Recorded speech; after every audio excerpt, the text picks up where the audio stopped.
Assalamualaikum warahmatullahi wabarakatuh.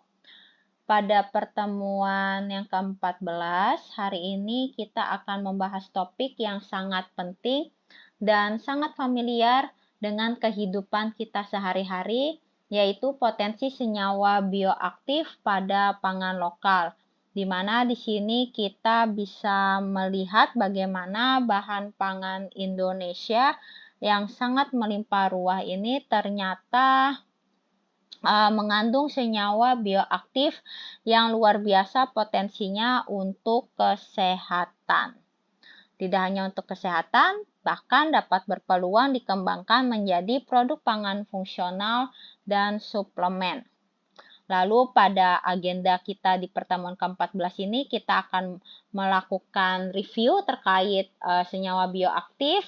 Lalu pada bagian kedua, apa saja sih contoh bahan pangan lokal dan senyawa bioaktifnya. Dan pada bagian ketiga kita akan membahas terkait apa saja tantangan dan peluang dari pangan lokal ini untuk kita jadikan sebagai pangan fungsional. Kita lanjut pada bagian pertama, yaitu overview terkait senyawa bioaktif. Senyawa bioaktif merupakan senyawa kimia yang terdapat di dalam bahan pangan dalam jumlah kecil atau minor compound, tetapi memiliki aktivitas biologis yang dapat mempengaruhi fungsi tubuh, meningkatkan kesehatan, serta mencegah penyakit. Jadi senyawa bioaktif ini bukan zat gizi utama ya, seperti karbohidrat, lemak, serta protein. Namun senyawa-senyawa aktif ini dapat berinteraksi dengan sel, enzim, reseptor, dan jalur metabolik dalam tubuh. Lalu bagaimana ciri-ciri dari senyawa bioaktif ini? Yang pertama, terkandung dalam jumlah yang sedikit dalam bahan pangan, namun mempunyai efek fisiologis yang spesifik, bersifat tidak esensial tetapi memberikan manfaat kesehatan, serta senyawa bioaktif ini sering ditemukan berasal dari metabolit sekunder tanaman, namun dia ini sensitif ya terhadap proses pengolahan seperti panas, oksigen, dan pH. Lalu kenapa sih senyawa ini disebut sebagai bioaktif? Nah, karena senyawa ini dia aktif secara biologis, artinya ketika masuk ke dalam tubuh, senyawa bioaktif tersebut mampu bertindak sebagai antioksidan, menghambat atau mengaktifkan enzim tertentu, memodulasi ekspresi gen, baik itu upregulate atau downregulate. Lalu dia juga dapat berinteraksi dengan reseptor sel, dapat mengurangi inflamasi atau stres oksidatif, menurunkan resiko penyakit metabolik dan degeneratif, serta dapat menjalankan fungsi protektif pada organ tubuh. Nah, sumber-sumber senyawa bioaktif ini dapat kita peroleh yang pertama dari contohnya tanaman, di mana kita sering dengar ya istilah fitokimia. Pada tanaman sumber terbesar dari senyawa bioaktif. Contohnya flavonoid yang banyak ditemukan di buah-buahan, sayur-sayuran, dan teh. Antosianin seperti ubi ungu dan buah beri, kurkumin pada kunyit, ginjerol pada jahe, santon pada kulit manggis, alkaloid pada kopi dan kakao, serta terpenoid baik pada jeruk maupun serai. Selain pada tanaman, pada hewan pun juga dapat kita temukan sumber senyawa bioaktif. Contohnya seperti peptida bioaktif pada susu dan turunannya, asam lemak omega 3 dari ikan, serta enzim proteolitik dari subtilisin K2 pada moromi. Lalu ketiga, mikroba atau hasil fermentasi. Contohnya peptida bioaktif dari tempe dan yogurt, asam organik, enzim proteolitik, dan antioksidan hasil fermentasi. Tidak hanya pada tanaman, mikroba maupun hewan. Sumber senyawa bioaktif ini dapat kita peroleh juga ya dari hasil limbah pangan. Contohnya apa? Seperti kulit kakao, kulit pisang, ampas tahu, kulit manggis. Nah, Mereka-mereka ini kaya akan polifenol, namun seringkali tidak dimanfaatkan.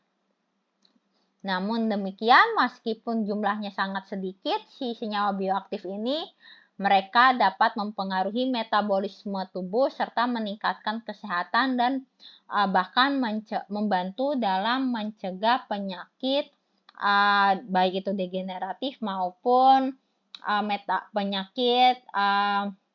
penyakit degeneratif ataupun penyakit yang PTM yang tidak menular.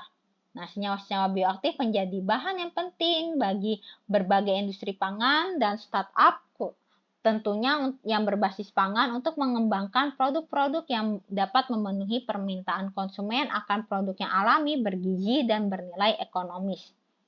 Nah, apa saja jenis-jenis senyawa bioaktif? Satu, ada yang bernama polifenol. Nah, senyawa polifenol ini merupakan senyawa terbesar dan paling banyak diteliti. Contohnya seperti flavonoid, quercetin. Ya, flavonoid ini merupakan kelompoknya, anggotanya seperti quercetin, rutin, dan katekin. Lalu ada antosianin yang merupakan pigmen warna ungu pada ubi jalar. Lalu ada asam fenolat seperti kafeit dan asam ferulat dan tanin. Nah, mereka ini berfungsi sebagai agen antioksidan, antiinflamasi, serta anti kanker. Lalu yang kedua ada karotenoid. Karotenoid sendiri contohnya seperti beta-karoten, likopen, lutein, dan zeaxanthin yang berfungsi untuk menjaga kesehatan mata, antioksidan yang bersifat lipofilik yang artinya antioksidan yang larut pada komponen lemak. Lalu ketiga ada terpenoid dan sterol. Contohnya limonen dan fitosterol yang berfungsi untuk menurunkan kolesterol dan antimikroba. Senyawa sulfur seperti alisin yang terkandung pada bawang putih dan sulforapen pada brokoli yang berfungsi sebagai anti kanker dan detoksifikasi enzim. Ada alkaloid seperti kafein dan theobromine yang berfungsi untuk menstimulasi saraf dan antiinflamasi, serta peptida bioaktif yang dihasilkan dari fermentasi atau potongan-potongan protein. Contohnya seperti antihipertensi ya, angiotensin converting enzyme inhibitor, antitrombotik contohnya seperti lisin K2 dan imunomodulator. Nah, senyawa-senyawa ini dia bekerja mengatur berbagai proses metabolisme seperti menetralkan radikal bebas, memodulasi ekspresi gen, mempengaruhi aktivitas enzim dan memperbaiki keseimbangan fisiologis tubuh. Lalu bagaimana mekanisme kerja dari senyawa bioaktif? Nah, ada beberapa cara ya dalam mekanisme aksi dari senyawa bioaktif. Satu, sebagai agen antioksidan, yaitu kerjanya menangkap atau menetralkan radikal bebas seperti reaktif oksigen singlet atau ROS dan RNase, reaktif nitrogen singlet, dan ini dapat mencegah kerusakan DNA, lipid, dan protein. Lalu dia dapat bekerja sebagai agen antiinflamasi, yaitu menghambat jalur inflamasi seperti NF-kappa beta dan COX-2.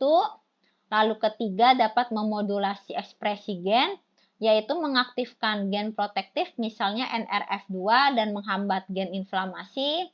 Lalu dapat memodulasi enzim, contohnya ACE inhibitor yang berperan dalam menurunkan tekanan darah, serta alfa glukosidase inhibitor yang berperan dalam pengontrol kadar gula darah. Lalu yang kelima, mekanismenya sebagai detoksifikasi dan proteksi sel karena dapat mengaktifkan enzim detoksifikasi fase 2 seperti sulforapen pada brokoli.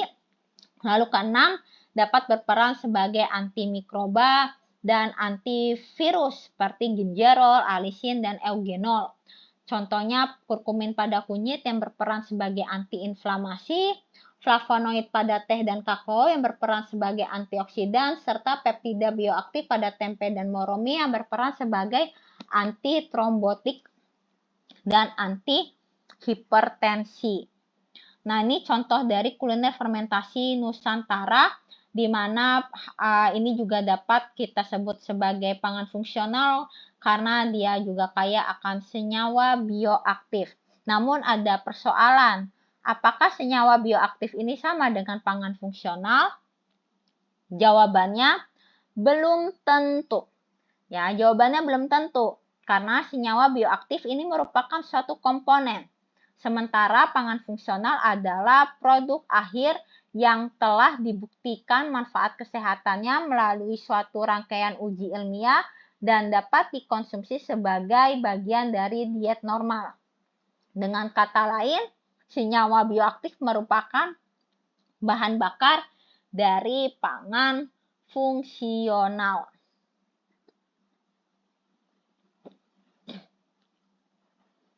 Nah, terkait senyawa bioaktif, kita tidak bisa terlepas dari 3 konsep penting. Apa saja? Yaitu bioaksesibilitas, bioavailability, dan bioaktivitas. Pemanfaatan sumber-sumber ini juga memberikan kontribusi positif terhadap ekonomi dan lingkungan. Namun sebelum senyawa bioaktif ini diaplikasikan ke produk pangan, maka harus diperhatikan aspek bioaksesibilitas, bioavailabilitas, dan bioaktivitasnya. Bioaksesibilitas merupakan kemampuan senyawa dapat dilepaskan dari makanan saat dicerna. Contohnya, senyawa polifenol dalam kulit manggis harus dilepaskan terlebih dahulu dari matriks kulitnya sehingga dapat diserap oleh tubuh. Yang kedua, bioavailabilitas. Seberapa banyak sih yang berhasil masuk ke peredaran darah.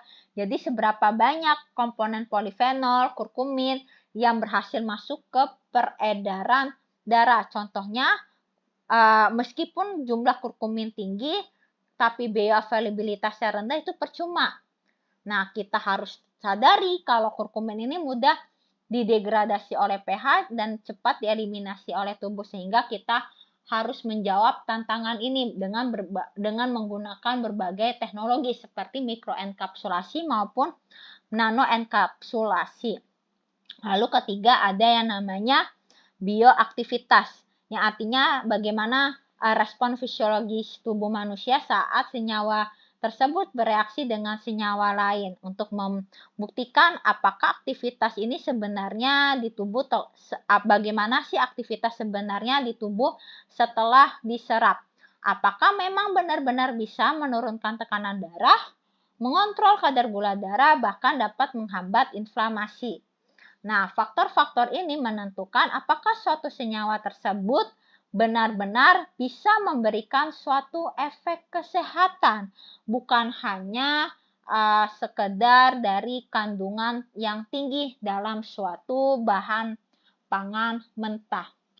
Jadi ketika kita mau melakukan suatu inovasi produk pangan fungsional dari pangan lokal yang kaya sumber bioaktif, maka kita harus memperhatikan 3 konsep ini. Bagaimana bioaksesibilitasnya, bagaimana bioavailabilitasnya, dan bagaimana bioaktivitasnya. Nah, contoh tadi kurkumin. Kurkuminnya tinggi, tapi bioavailabilitasnya rendah, maka kita harus menggunakan teknik enkapsulasi sebagai contohnya. Nah, teknik enkapsulasi senyawa bioaktif merupakan suatu pendekatan potensial untuk menstabilkan aktivitas biologisnya, mengontrol pelepasannya, dan meningkatkan daya serap senyawa bioaktif tersebut yang kita kenal sebagai bioavailabilitas. Dan hal ini menjadi elemen yang sangat berpotensi atau sangat potensial untuk menggantikan berbagai aditif sintesis atau buatan serta suplemen makanan. Namun demikian, masih dibutuhkan ya banyak kajian atau studi yang mendalam serta penelitian di laboratorium agar senyawa-senyawa ini dapat dimanfaatkan secara maksimal. Nah, ini contohnya strategis dalam mengintegrasi enkapsulasi. Apa saja dapat dienkapsulasi? Senyawa bioaktif kurkumin kah, polifenol, di sini contohnya polisakarida, peptida bioaktif karena kita butuh untuk menjaga komponen dari senyawa bioaktif ini sehingga dapat digunakan secara optimal oleh tubuh kita. Ketika dia dapat diserap oleh tubuh dan masuk ke aliran darah, berarti bioavailabilitasnya dia tinggi. Lalu kita lihat bagaimana bioaktivitasnya dalam tubuh. Apakah memang senyawa bioaktif tersebut benar-benar dapat menjalankan mekanisme aksinya sebagai agen antioksidan, anti-inflamasi, anti-obesitas, anti-kanker, anti-hipertensi, seperti itu. Nah, untuk bagian overview saya sudahi. Nanti kita akan lanjut ya di bagian part selanjutnya. Apa saja contoh pangan lokal di Indonesia yang dapat kita jadikan sebagai sumber bahan baku pangan fungsional. Oke, cukup sekian dari saya. Wassalamualaikum warahmatullahi wabarakatuh.